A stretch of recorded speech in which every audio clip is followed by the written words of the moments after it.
islands of Japan because, and I did this show many years ago, this exact show. I'll never forget it as long as I live.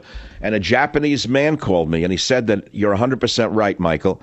He said, my grandmother told me that as a little girl, she was told by the leaders in Japan to sharpen a bamboo stick and to kill any American who came to take away, their honor. They were going to fight to the last man, woman, and child in Japan. The American leaders knew that, unlike the creatures that we have in the White House now, who the most they know is how to go to a girly show, if they're even lucky. That's if they're even oriented that way. The sorority knows nothing about ISIS, which is why we're losing the war. And I think I'll pause on that terrible note. I'll be right back.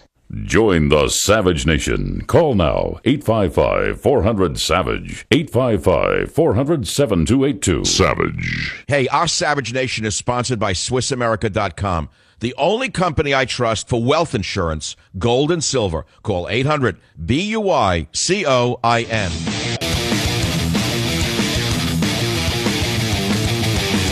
Welcome back to the program.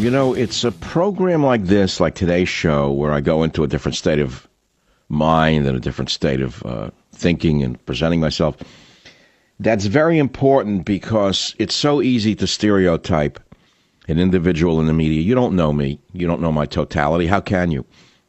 And so those of you who like my message will take anything I say and say he's a great guy, not knowing the negatives that I have.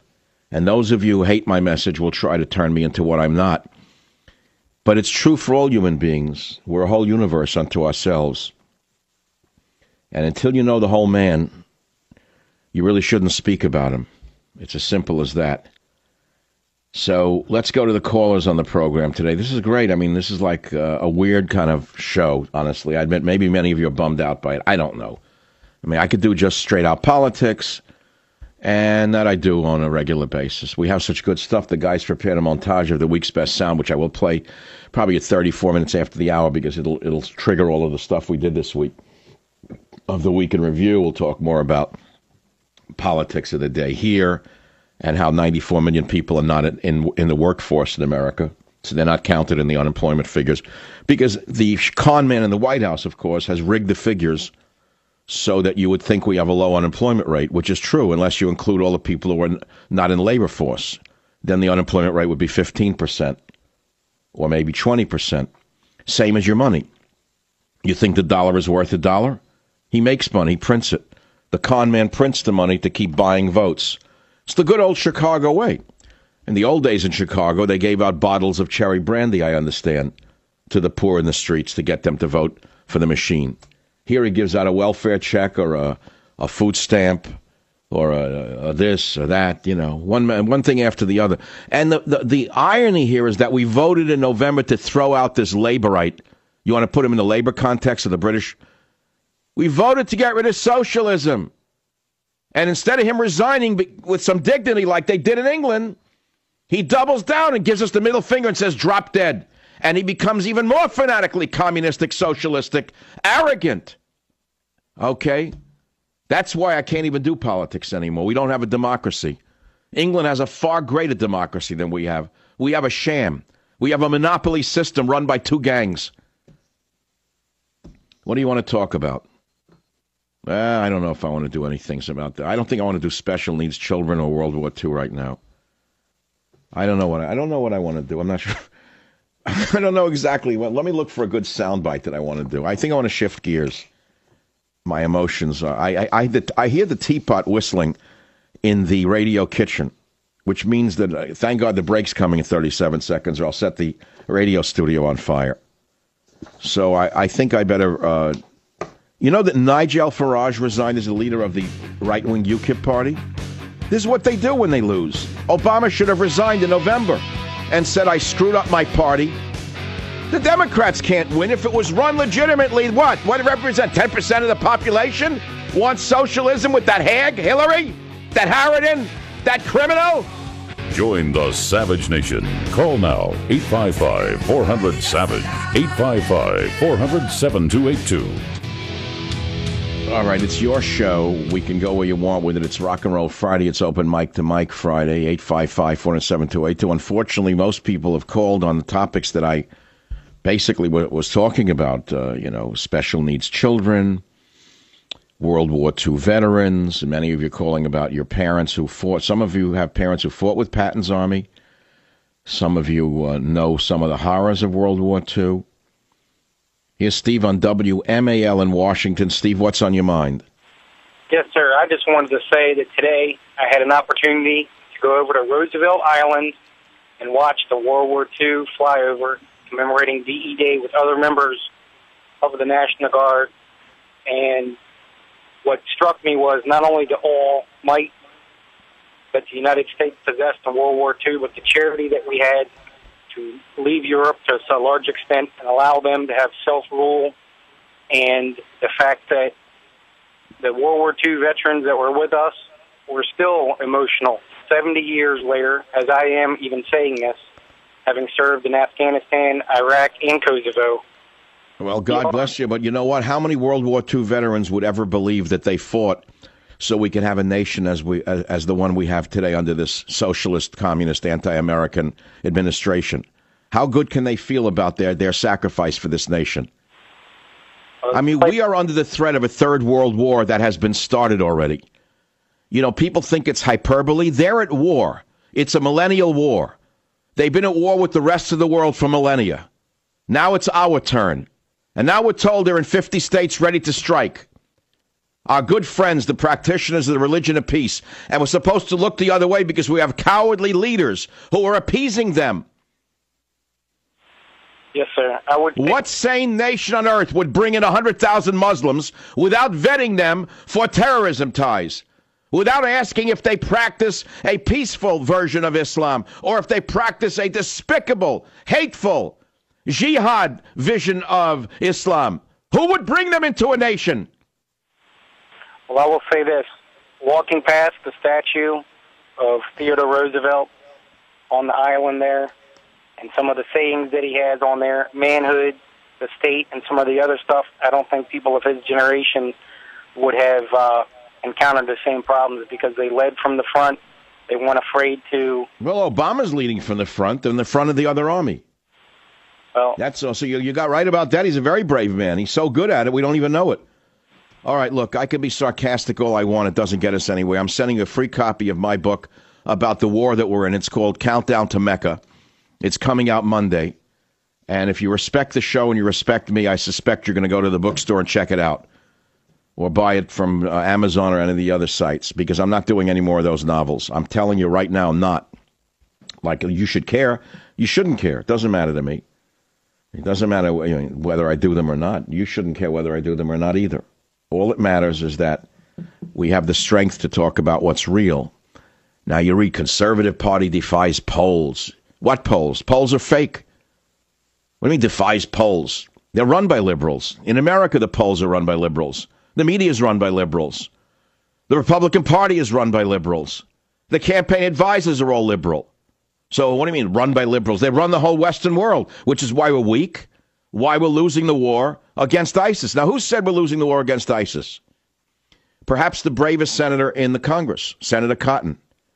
He said ISIS seems to be winning now. He's an Iraq and Afghanistan war veteran who happens to be in the Senate. The Republicans put him at the back of the bus. Instead of taking this young man who was just elected and putting him at the front of the party, those evildoers, Boehner and McConnell, put him at the back of the bus. And yet he knows what's going on. He said the Islamic State is actively trying to inspire attacks, as we know, by recruiting youths who view the terror group as a winning force. And we know about the slain gunman who attacked the Muhammad cartoon drawing contest Sunday in Texas. We know they were inspired by the Islamic State. But if we had an active administration who was actively trying to stop the neo-Nazis of today, the Islamo-fascists of today, whatever you want to call them, it's as though Hitler's alive and well speaking Arabic. Only now he's protected by the amendment that protects freedom of religion. You get well, that's really a great racket. That's really a hell of a racket they got going for them. Duck and cover behind a religion while planning to kill us. And the schmucks who run the government aren't allowed to do anything. They can do something about it. They could say, take it, my friend. A religion is a religion of peace, or it's not a religion at all. And that's it. And if you're going to preach hatred, get the hell out of my country. That's what a country would do if it wanted to survive. Don't use your religion as a Trojan horse to conquer the country, because we are the country. We know who the hell you are, and you're not going to get away with it here. That's what would go on in a sane country. That's what will go on if we had a legitimate government of the people, by the people, and for the people. We are all screaming for such representation. Are we not? Can you tell me anyone in this country who wants to placate the radical Muslims? You're telling me the liberals want to see homosexuals stoned and thrown off roofs? Are they that dumb? They're not that dumb. So there we are. You talk about what the election in England means to me. That's what the election in England means to me. That if we had freedom in this country, Obama would have resigned, or his own party would have thrown him out come January. He lost in November. They would have said, I'm sorry, you wrecked the party. You wrecked the chances of the Democrats. You're leading us over the cliff. The people spoke. Please step aside, Mr. Obama, and let doofus Biden take over. Anybody but you. The people don't trust you. The people don't like you. The people actually hate you. And so, therefore, for the sake of the party and for the sake of America, we're asking you to step down. That would have been a legitimate thing to do. But no, not Obama. He's too proud. He's too proud to care what the people think. After all, he is the people. What he thinks is what the people think. What he does is what the people want to do. There are no people. We're nothing. We're sheeple to him, to be manipulated by flooding America with so many millions of illegal aliens that by 2016 you won't have a vote or a voice. So don't tell me I don't see what's going on. Doesn't mean I have to talk about it every second. I do. How this game plays out, I don't know with ISIS. They're telling Westerners in Western Europe or North America, stay home, don't come to Syria, attack inside your homeland. That's what Senator Cotton is saying. And believe it or not, he says that the Patriot Act, which is very controversial, should be renewed. And he knows more than I do. I feel very uncomfortable with that statement because Senator Cotton is my hero. I would vote for him for the presidency if I could. There's no chance he's ever going to get there, not in my lifetime, not with the capitulators running the party. But he says that ISIS working in this country to inspire attacks in the U.S. provides justification for renewing provisions in the controversial Patriot Act. He said that's one reason why it's so important that we reauthorize the expiring provisions of the Patriot Act, which would help stop these exact kind of attacks. There's a two-edged sword there, because that would be true if we had a legitimate representative government. But you and I both know what will happen when you have David Axelrod running the country. You and I both know what will happen when we have such louts on the left running the country. They will not use the renewed Patriot Act to go after Muslims who may be plotting to recruit and attack. They will use those renewed powers to attack the patriots in this country. That's the sad truth. I'm Michael Savage, and I believe in my monologue. I think what we need to do is clean off the board right now. I don't want to do any more of what I was doing. It's up on the board. I can't take any of those calls. I don't know if I want to go there. I think what I'm going to do now is this. The guys put together a fabulous montage of all of the key sound bites of the week from Monday through Thursday, and they'll bring up all the topics of the week, which are so interesting and important. Let's just play them, Robert. Let's hear them. But what people are saying is that there's always this fine line, between freedom of speech and being intentionally incendiary and provocative. Intentionally incendiary and provocative by drawing a cartoon. This is the low state of freedom of speech in this country. Can you brag a bit more about your officer here? I mean, I think the scenario is two guys with assault rifles who may be wearing protective gear up against one officer with a service pistol. He did what he was trained to do, and under the fire that he was put under, he did a very good job and probably saved lives. In every community in America, there are young people with incredible drive and talent, and they just don't have the same kinds of chances that somebody like me had. They're just as talented as me, just as smart. They don't get a chance. Now, the group that did the insulting says it's entitled to profane Mohammed because in the Islamic religion, any kind of depiction of him is a sin. They say they can do that in America because of freedom of speech. They have the right to do it here. But again, it's stupid.